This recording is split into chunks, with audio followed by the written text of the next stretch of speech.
나는 수입방원의 웹툰 작가다. 요즘 수입방원 웹툰 작가의 영상으로 인하여 와, 그림 그렸다가 나도 저렇게 되면 어떡하지? 그림 그리면 나중에 수입방원 되는 거야? 이런 부정적 생각이 확산될 수도 있겠다라는 심각한 우려가 들었다. 그림 포기 권유 영상으로 내 영상들이 급부상하고 있는 건 아닌가 싶다. 수많은 만화가를 준비하는 수험생들, 미래를 지망하는 꿈나무들에게 그림 그리는 삶에 대한 불안감과 공포심을 조장하고 연필과 붓을 꺾게 하는 부정적 효과를 확산하고 있는 건 아닌지. 나는 절대 그런 목적으로 영상을 만들고 있는 것은 아니다. 그림을 그리는 삶은 분명 고통도 있지만 그 삶에서만 느낄 수 있는 행복도 동시에 존재한다. 때문에 그림을 그리고 싶은데 미래의 수입방원이 우려되어 포기할 필요는 없다는 거, 그것도 이야기하고 싶다. 그래서 오늘은 수입방원 작가가 말하는 그림쟁이의 삶, 그것을 내 미래의 꿈으로 가져도 되는지에 대한 솔직한 견해를 얘기해 보려고 한다. 내가 그림을 시작한 건 아이러니하게도 그림을 너무 못 그렸기 때문이다.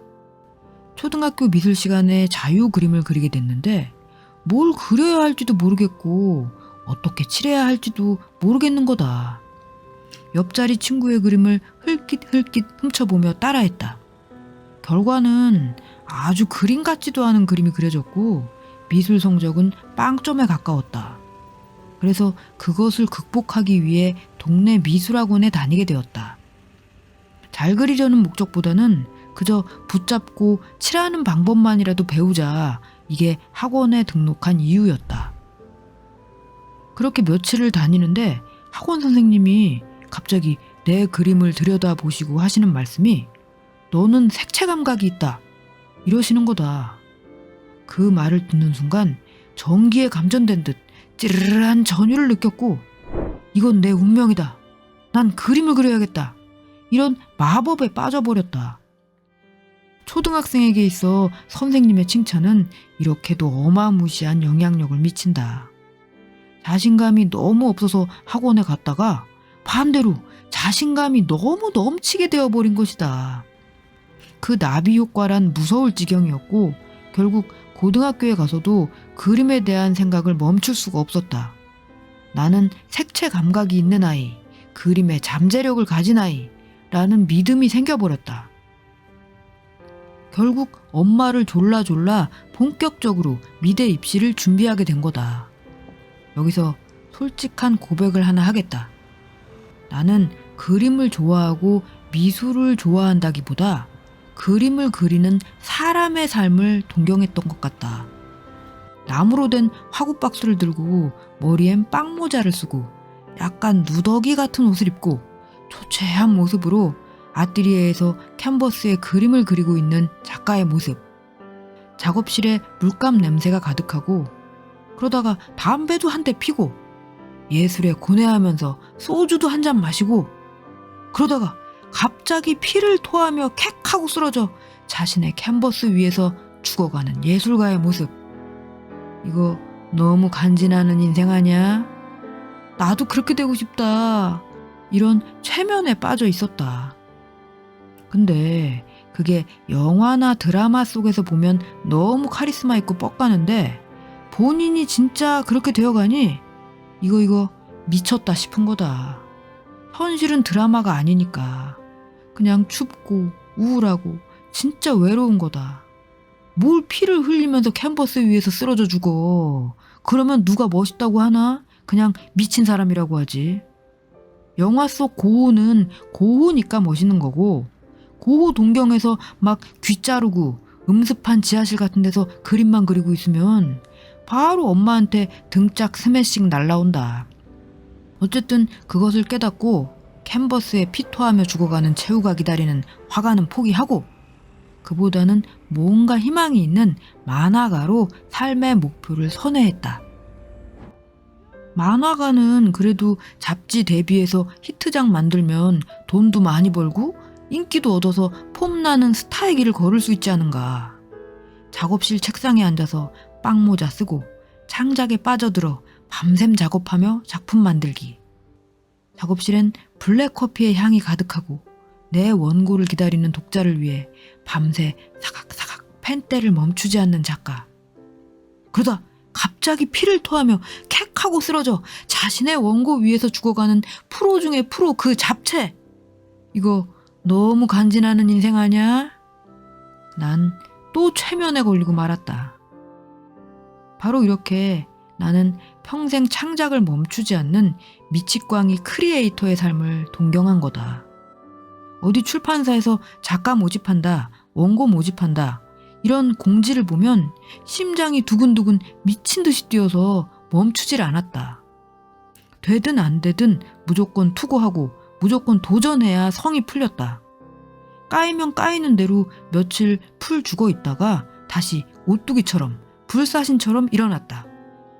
30 넘어 일본 유학을 떠난 것도 그런 도전의 연장선상이었다. 그저 견학 삼아 교토의 만화가 대학에 놀러 갔었는데 그곳에서 맡은 잉크 냄새와 종이 냄새, 각종 만화책으로 가득한 도서관과 작업실을 보고 그냥 한눈에 반해버렸다. 여기서 공부하고 배우고 싶다. 그 생각으로 가득 찼다. 일본에 대해 아무것도 모르고 그곳에 가는 것이 내 인생에 어떤 결과를 초래할지 계산할 생각조차 들지 않았다. 무슨 브레이크 고장난 열차처럼 폭주했고 다행히 아무도 나에게 자중하라고 말리는 사람은 없었다. 정신 차려보니 이미 난 일본에 도착해서 살림 보따리를 풀고 있었다. 혹시 돈이 많았냐? 가고 싶다고 막 일본 유학도 가고 부자인가? 이런 의문 들 수도 있는데 전혀 아니다.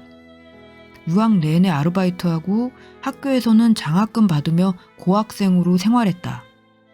주거지는 가장 싼 사설 기숙사여서 월세가 우리나라 고시원보다도 쌌다. 오히려 한국에서 만화과 대학원 나오려면 수천만 원 드는 걸로 아는데 일본에서 내가 다닌 학교는 전액 장학금으로 다녀서 학비는 전혀 없었다. 대학원 조교, 만화 박물관 아르바이트, 슈퍼마켓 계산원 등등 닥치는 대로 일하며 생활비도 충당했다. 쉽지 않은 고난도 많았지만 교토에서의 삶은 즐거웠다. 작은 자취방 창을 열면 졸졸 시냇물이 흘렀고 밤에는 풀벌레 소리가 가득했다. 창밖엔 반딧불이 날아다녔다.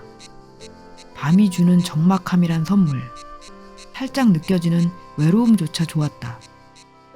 어렸을 때 상상하고 꿈꿨던 가난한 그림쟁이의 잉크 냄새 가득한 방. 나는 그 공간에 들어와 있었다. 그래, 여기서 이렇게 공부하고 한국으로 돌아가서 작품 발표하자. 내가 꿈꿔왔던 계획대로 난 잘 가고 있어. 그렇게 스스로를 칭찬하며 만족스러웠다. 내가 망할 거라는 생각은 정말 1도 들지 않았다. 그 미친 자신감은 어디에서 왔던 걸까? 그렇게 일본에서 사각사각 종이 작업하고 있는 동안 한국은 미친 듯이 웹툰 사이트 오픈하고 종이 만화는 서서히 역사의 뒤안길로 사라지고 있었는데 말이다. 귀국 후 네이버 같은 메인 플랫폼에서 연재하진 못했지만 출판사와 연이다 고양이 만화, 에세이, 정보서적까지 열심히 작업하며 작가 생활을 이어갔다. 물론 그것이 큰 돈벌이가 되진 못했지만 내가 생각하는 낭만의 삶, 작가의 삶을 이어갈 수 있다는 것만으로도 만족했던 것 같다. 그치만 이것도 계속 될 수 있는 건 아니었다. 그림을 그리는 삶은 피라미드의 저 꼭대기, 상위의 히트 작가가 되지 못하는 이상 모두 불안하고 가난한 삶을 이어갈 수밖에 없다. 어렸을 때 그렇게 동경했던 물감 냄새 가득한 작가의 방은 현실에선 공과금 밀리고 삼시세끼 라면 먹으며 버티는 짠내 나는 삶에 가까웠다. 그럼 멈췄어야지. 미련하게 왜 그 길을 계속 갔냐? 아니, 멈출 수가 없었다. 유턴할 수 있는 표지판은 어디에도 없었어. 그게 그림의 길이다. 그림을 선택하고 살아온 내 삶을 후회도 했고 미워도 했지만 아이러니하게도 나에게 그림만큼 큰 행복과 만족을 준 것도 없었다.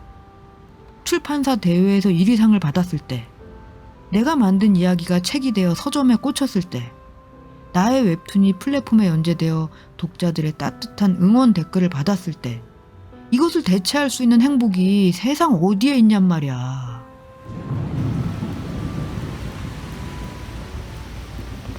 여기 나를 다 갈아 넣어 내 생애 시간을 전부 바쳐도 최종적으로 얻을 수 있는 열매가 달기는커녕 쓰디쓴 좌절만 줄지도 모르는 어떤 길이 있다.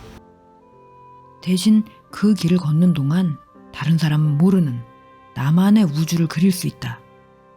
그 우주가 대중을 사로잡을 수 있다면 고단했던 시간들을 아주 조금은 보상받을 수 있을지도 모른다. 그러나 사로잡을 수 있을 거라는 가능성은 사실 1%도 되지 않아. 그럼에도 그 길을 택하는 바보 같은 나를, 그 시간들을 미워하지 않을 자신이 있어? 있다고? 그렇다면 노빠꾸다. 그 길을 가야지. 자, 이제 그 길을 선택한 바보는 다시 문을 열고 그림 그리러 간다.